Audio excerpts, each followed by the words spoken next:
This is the VOA Special English Economics Report. Last week, we told you about big losses at the investment bank Merrill Lynch.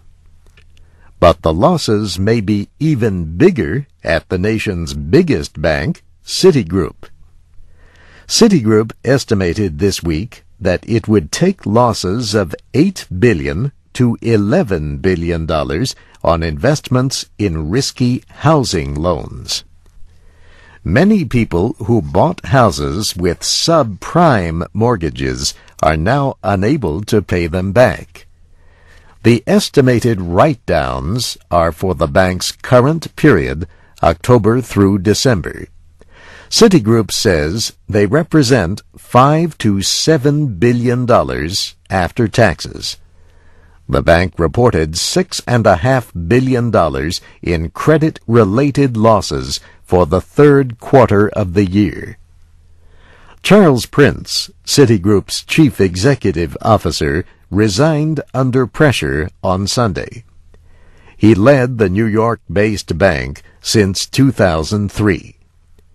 He took over for Sanford Weill, who built Citi into one of the world's largest financial groups. Win Bischoff, chairman of Citi Europe and a British and German citizen, will serve as chief executive for now. Former United States Treasury Secretary Robert Rubin was named chairman of the board. He will help lead the search for a permanent replacement for the CEO.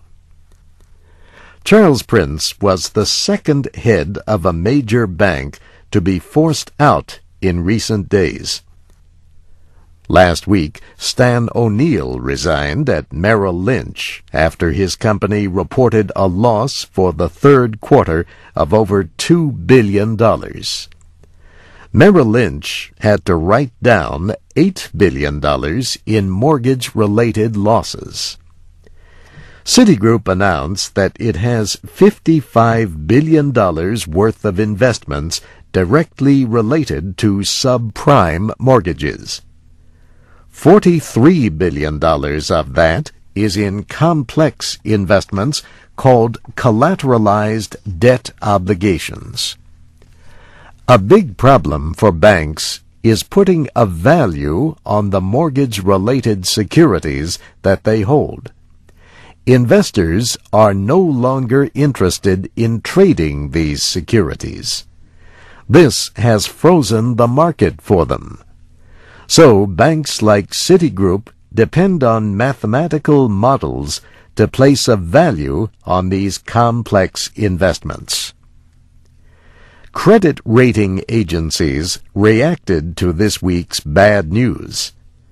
Moody's Investors Service lowered Citigroup's credit rating one level to its third highest rating.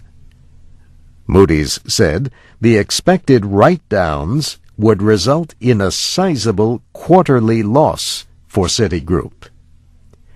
And that's the VOA Special English Economics Report, written by Mario Ritter. To learn more about the problems with subprime mortgages, go to voaspecialenglish.com. I'm Steve Ember.